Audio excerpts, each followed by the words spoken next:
conversation.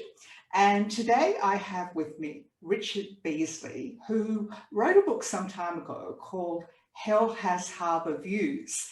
And ironically, I was put on to Richard's book by Unions New South Wales when we were talking about the parliamentary inquiry into the 2020 Workers' Compensation Scheme. And having read it, I thought, what an interesting conversation it might be to have with Richard. And I now know, and I didn't watch the telly movie, Richard, but I now know it was made into a telly movie with Lisa McClune. So welcome, and thank you for joining us on this Saturday afternoon. Thanks for having me, Kathie. So tell us a little bit about your background. You're actually a practicing barrister? Yeah, I won't give you the whole story, but I was born in Sydney. I grew up in Adelaide though, because my parents got divorced when I was very young, and Mum was from Adelaide and moved back there. So I grew up in Adelaide. Almost all my working life is Sydney though. I did work for a short time in Adelaide for a left-wing law firm, a Labor law firm that had a lot of unions as its clients.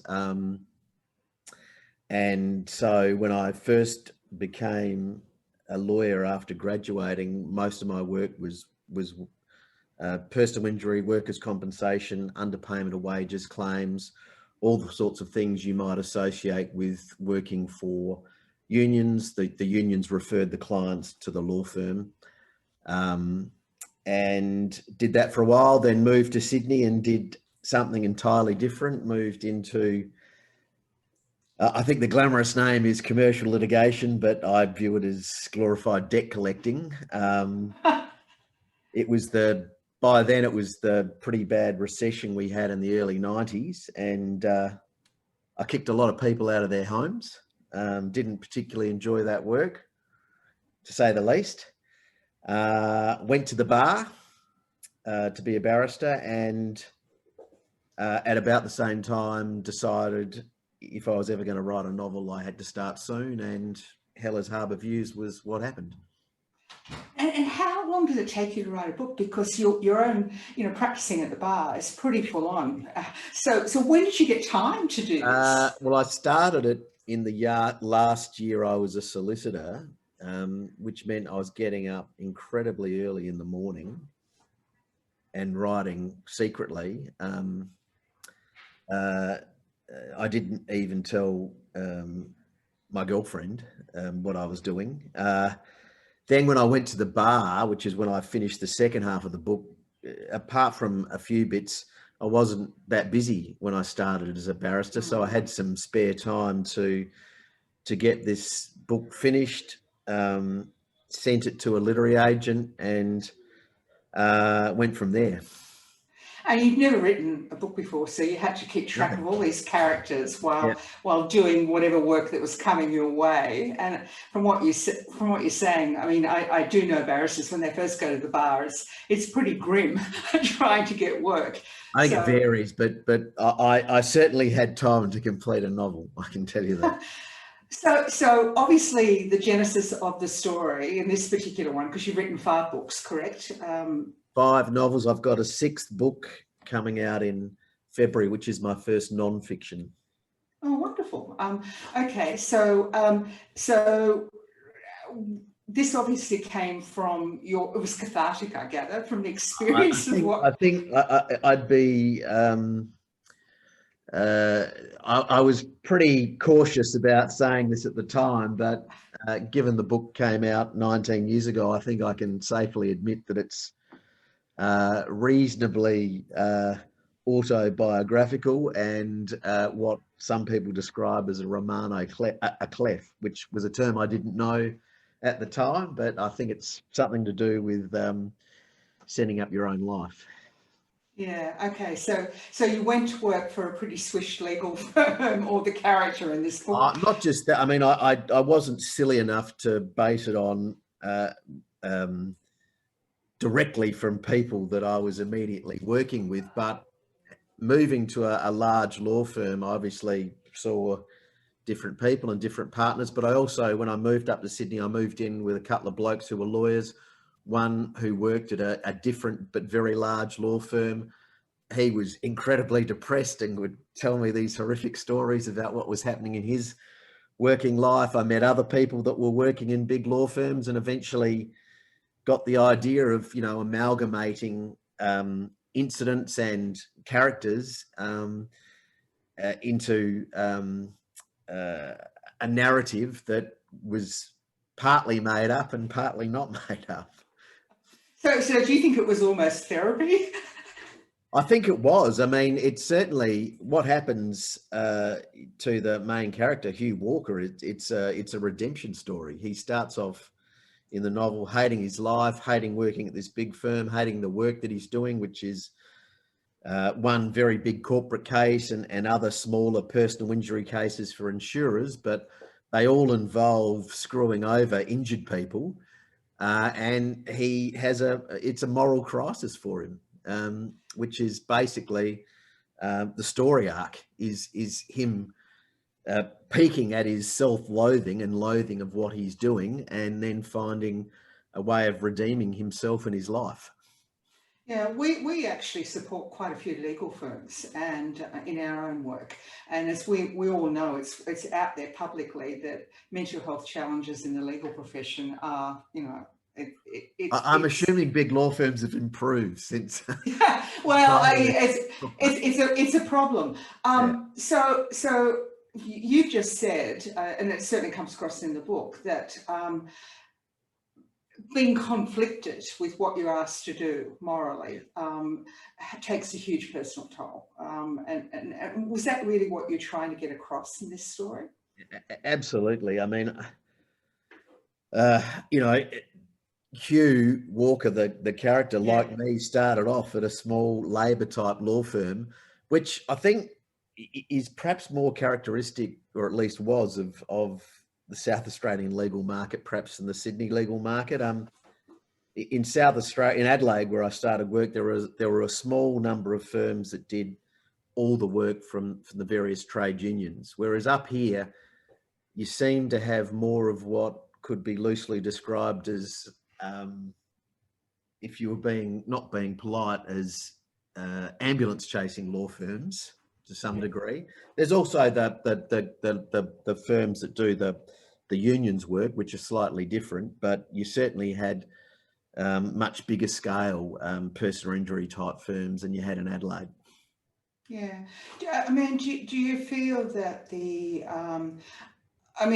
by telling the story the way you almost give voice to the injured by showing some of the terrible things that go on? I think, look, when I started work, I think insurance law firms that did personal injury work, really, yeah, they didn't behave all that well, in my view. No doubt things have changed. I don't do that sort of work anymore, nor do I want to. I've never done personal injury work for insurers. That was one of the things I changed in the book. As I said to you, I was kicking people out of houses. What I did for the character was turn him from being a worker's lawyer to an insurer's lawyer, to get the same effect as to what was happening in his life as partly the crisis I was having in my own. Yeah. So getting up early to write this story, and then going to work. Yeah. I mean, was that, you'd be living a character, then you'd be going off and, okay, I've got to be the advocate in this. Was it challenging? Look, I think by the time I'd started the novel, I'd decided you have to do a bit of planning to go to the bar, particularly if you're from another state. I didn't know that many people. So I was already, I think, when I started this novel, committed to leaving the firm and leaving being a solicitor and going and being a barrister, which is obviously independent. So I'd sort of, I didn't have any guilt. That's for sure. I'd left being a solicitor in my head behind, and I knew I was on a different path. And the other thing I think is, Kathie, as you said, this is my first book. I had no idea it was going to get published. I thought it might. The most likely thing was first of all, I wasn't even sure I'd finish a novel, that I could write an entire story with 100,000 words. And then I was certainly not confident that anything would happen other than it stayed in a drawer. Well, I got that by what what she said. Had you been hankering to write since you were a young person? Yeah, I think from at least late teens, I wanted to give it a go, but I don't think in my early 20s and mid 20s I was mature enough to write a novel. And then by the time I started this book, which was early 30s, it was at that point like, if you want to be a writer, you've got to start now or forget about it. So I actually sat down and started writing. And the discipline you talk about, like getting up every morning, was that a routine that you did for what, 2 years, 3 years, 4 years? Well, I remember making some notes for this book in 1996 and I finished it in 2000, and at least in a draft that I could send to a literary agent, and that was all my spare time was writing this book, either early in the mornings or in parts when I first went to the bar where I wasn't engaged in paid work. And did your friends think you were crazy? I didn't tell them. I didn't tell anyone. I didn't tell the woman that became my wife until I had it finished. And then really? So it was in a secret drawer at 5 o'clock in the morning? At that stage, I think the manuscript, the published book's about 90,000 words. I think the draft I gave her was about 180,000. I said, look, I've written this, do you want to read it? So it was completed before I told anyone. And I'm not sure I discussed it with friends until I had a contract. Yeah, okay. Because I was worried, it's some people like to talk about, now I'll talk about writing because it happened, but I think back then I was quite worried about saying to people, I've written this book and what happens if no one is interested in it, it doesn't get published. So I was sort of embarrassed about talking about it, I think. So you finished this, large tomb of a book. Yeah. How did you find a literary agent? What did you do then? I knew someone that knew someone at Curtis Brown, which is, I think, the oldest literary agency in Australia. They've been around here for, I went to their 50th birthday party a few years ago. So I sent it to that person. Tim Kerno was his name. And he seemed to take ages. He kept sending me text messages saying, you need to rewrite it. And then I'd send it back and he'd say, you need to do it again. And I thought he was sort of, in the end, not interested. And then I didn't do anything for a few weeks. And he said, where's the book? And I said, I thought you'd lost interest. And he said, God, no, we've come this far. So he eventually got it to a stage where he thought he could sell it. And at that stage, they signed me up as a client and he sent it out to publishers from there. And how long did it take for a publisher to say? Not long. No, that was really quick. I had 3 offers really quickly from Random House, Pam McMillan, and forgotten who the third one was. And I went with Pam McMillan because they offered a $15,000 advance instead of a $10,000 advance. And I liked the publisher. So that was it. So did you go through many rewrites once it went to the publisher? Yeah.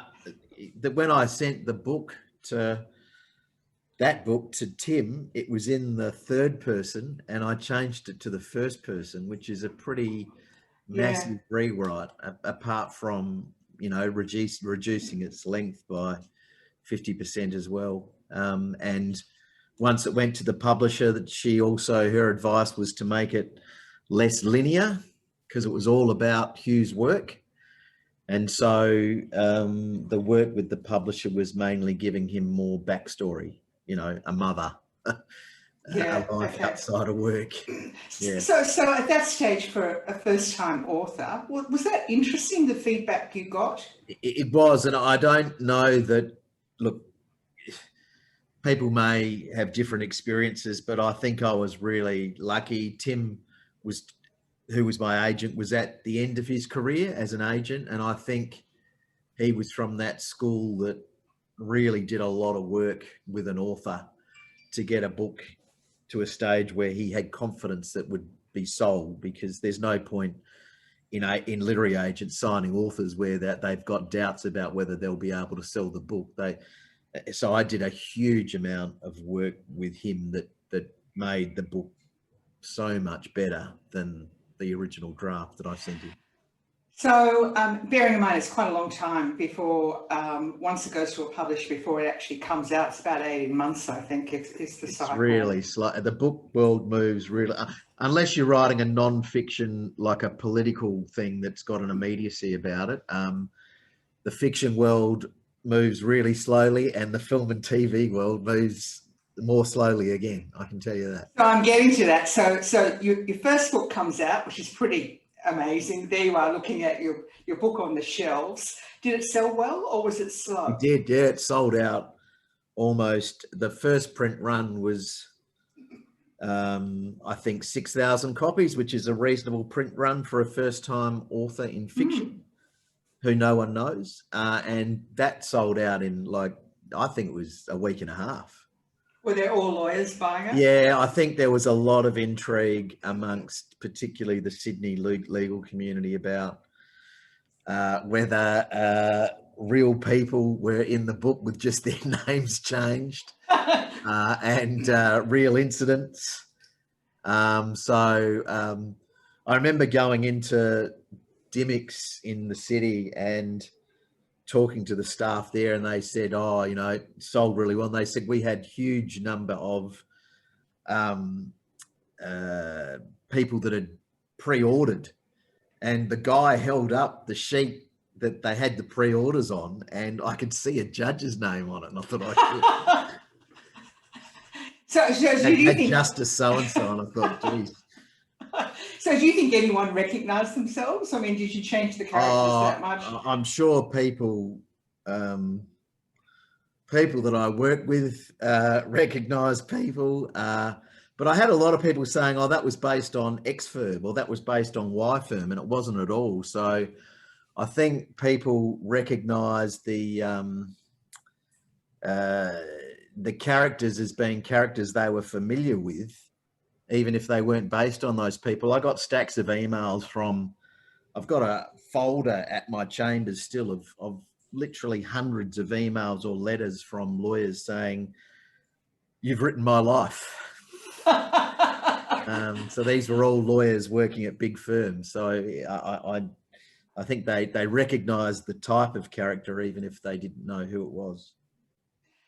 Before we get on to, you know, the ABC and you know, the series that came into being, I just want to ask you to comment about personal injury or workers' compensation. I mean, admittedly, you wrote this, 2005, 2006?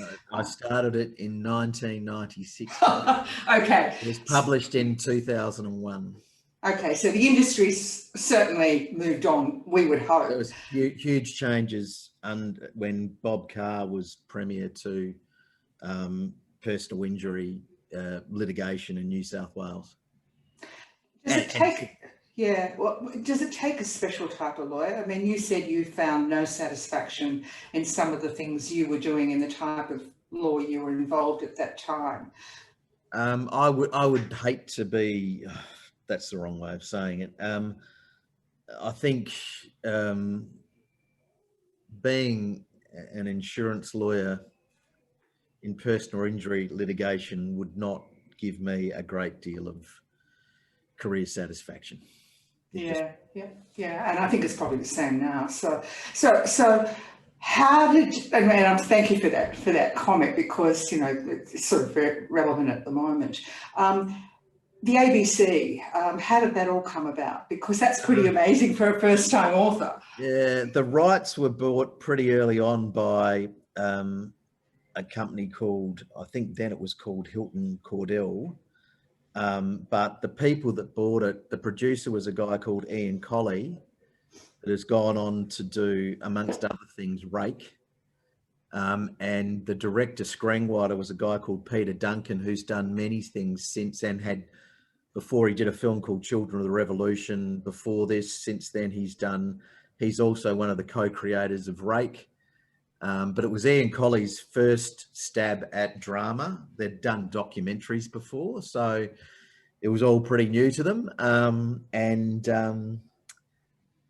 They looked like they had funding from the ABC and I think Film Australia, and right at the last moment, it got gazumped by another show, and so it was off. And then like 2 days later, there was a reversal of the gazumping and it was back on. So so Peter wrote the script, Peter Duncan, who had been a lawyer at a big firm for about 5 minutes before he ran off to film school.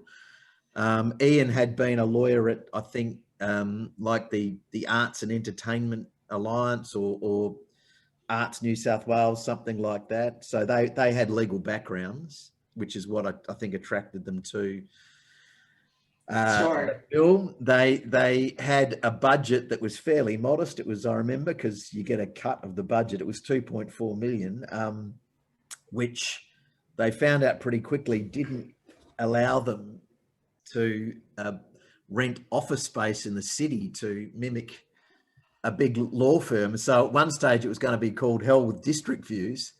But at the last moment, a big law firm was having a renovation done in a CBD skyscraper, and they gave permission for that building to be used on the promise that no one filmed outside the building and could see the name of the law firm. So they ended up with a fantastic space to shoot the office scenes that look really authentic. So did you get to be a consultant on your own story? No, I went in there. I was an extra. I had a line, but I called Matt Day was the male lead, and I called him Matt instead of Hugh. So there was a cut, and then we did it again. And I said hi, Hugh, and so I watched some of it being done. Most of which was actors fluffing their lines, and so there's like 30 takes for every scene. I shouldn't say that, but literally it felt like that. But it was great fun. It was great fun, and I thought, given the budget, well, not given the budget, but I thought Peter wrote a really good script, and I was really happy with what they did with it. Yeah, okay. So you've written 4 other books since, is that correct? Yeah. So once you had the taste of getting a book out there, was it addictive and you wanted to do it again? Or look, because the book was a success, I signed a contract for a lot more money without even having written a word. And then I started to get busy as a barrister. So writing that second book was a bit of a nightmare because I was busy. I'd taken the money, I'd spent it. I had to deliver a manuscript.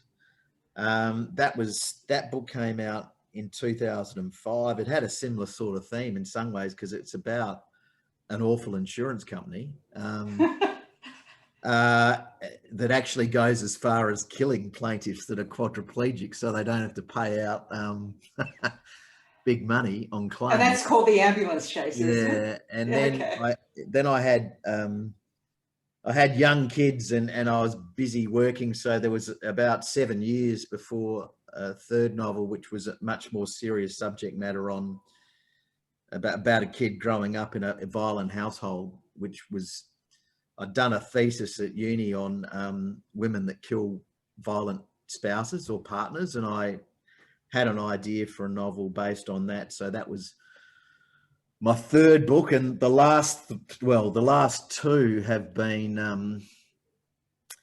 a 3-book deal for legal thrillers featuring a criminal defence barrister called Peter Tanner. But the third book is 2 years overdue. I'm editing it right now, but in between I've written this non-fiction book with another publisher, which is a bit naughty, but they asked me to do it. On water in Australia in the Murray-Darling Basin, because I did a royal commission a couple of years ago. So can you out in February. So can you see the transition to a non-fiction writer, or it was just Yeah, something? I really liked it because I was able to do it much more quickly than you can write a novel, because I had it, I'd spent 13 months on this Royal Commission. I was really angry about what's happening with the environment, what's happening with the Murray-Darling Basin. So I had a lot of passion to do it. I got talked into doing it by Quentin Dempster, who was ex-ABC journalist and a consultant editor at Allen and Unglen called Richard Walsh, who for years ran Packers magazines, and as a student had done Oz magazine back in the 60s, and they were very encouraging for me to do it. So I was able to write a whole draft within about 4 months. I did enjoy it. It's just a question of finding something to write about in non-fiction. It's called Dead in the Water and comes out in February. So it was a good experience doing it. And it's probably very opportune because we are, climate change, the environment is number one issue, other than COVID. So there might be a book on the Ruby Princess, perhaps. No, I don't think so. I wasn't that. Look, I was furious at what I learnt in the Murray-Darling Basin. Ruby Princess was just a mistake, a really bad mistake by New South Wales Health. I haven't got any appetite for having helped draft that report. I haven't got an appetite for turning a group of people's worst ever mistakes into a non-fiction book for myself. So I won't be doing that. Yeah. So do you have your own fan base, Richard? Well, it's not big enough. I think there are some fans, but Peter Fitzsimons is one of the people that's done an endorsement for this water book, and he told me in a text that he was the #1 member of the Richard Beasly fan club. But I think it's still a fairly small fan club, so hopefully it'll expand with this book. So 3 last questions. Can you see yourself writing full time? Is that something you can see yourself doing? Yes, but I'd have to sell a lot more books.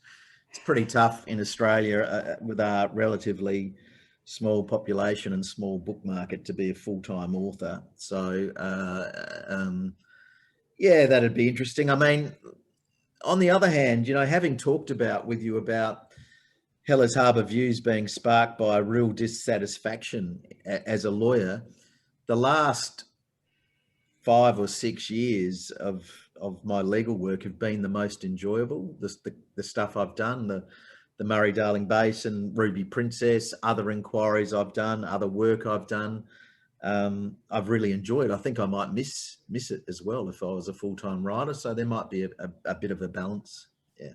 Yeah, and of course it's your inspiration. So you get from. So tell me, what does spirituality and all of that mean to you? For some people, they find meaning and purpose in their life through their work. For other people, it can be faith. For some people, it's nature, it's the environment. Have you thought about, all of that? I think spirituality to me is being connected to people you care about, things you care about. You mentioned the environment. It could be that for people. I care about the environment, but I think spirituality to me is more connection to people I'm close to or love, and also other things that have been important in my life, music, literature, the books I love. So I'm sure it can be, spirituality can be connected to religion. It's not for me. I don't believe in virgin births. Maybe we'll get around to working out how to do resurrections, but I'm not sure we're there yet. So it's not a religious thing for me. Yeah, it's very interesting. Just as an aside, I spoke to a spiritual psychiatrist out of New York at the height of COVID, and she was responsible for helping first responders get through that awful ordeal. Yeah. And she said all she could do was help people to tap into why they were doing the job that they were doing, which was bringing their meaning and purpose to get through that scenario. And I thought that was a really good example of spirituality, in action, because what do you do in a circumstance? You can't give them therapy. They've got to go back out tomorrow. Okay, so last question. Lawyers, as we know, mental health challenges are out of control because of the workload, the hours, all of the extra stresses, and obviously because of sometimes the trauma of the cases that they're involved with. How do you look after Richard? How do you manage your self-care and keep balance in your life? I don't know that I've been really that good at it. And there's been times when I have been depressed. Believe it or not, one of the times I think I was most depressed was after Has Harbour Views was published. And I think it was because even though it was successful, I thought growing up, wanting to be a writer, I thought it would be this amazing life-changing experience. And it's not that. There's the things that you have to do, the things that trouble you, life, it's still pretty much the same. And I had this huge, intense excitement about the book coming out and then sort of fell off a cliff. And it's been a bit like that with every book. You should be optimistic about a book coming out, and then you have and you get all this attention paid to you for a really short period of time, and then it sort of drops off. You get left in a bit of a hole if you're not careful. But I think, having said that, I think writing is a means of taking myself away from the pressures of work. But I also look. Being a barrister, if you've got work, there's a massive upside, I think, to being a solicitor, where you might be, if you're a barrister, you don't have to deal with the politics of people that a partner in a law firm might have. If you're a barrister and you've got work, you don't have that pressure of being an employed solicitor where you've got to justify your position in a firm by producing a certain amount of hours and units for the income of the firm all the time. You can set your own hours. You can give yourself, provided you're not in court, you can give yourself mental health days that you may not be able to in a solicitor. To some extent, look, and I also think you're not meant to, because we have the cab rank rule, but to some extent you do sort of at least channel yourself into areas you're more interested in than you might be able to do as a solicitor in a law firm. So, as I said, the last, half dozen years, I've much more enjoyed work. So I don't think I've had that periods of blackness that I had as a solicitor. Thanks for joining us, Richard. It was nice to talk to you, Kathie. Thanks for having me.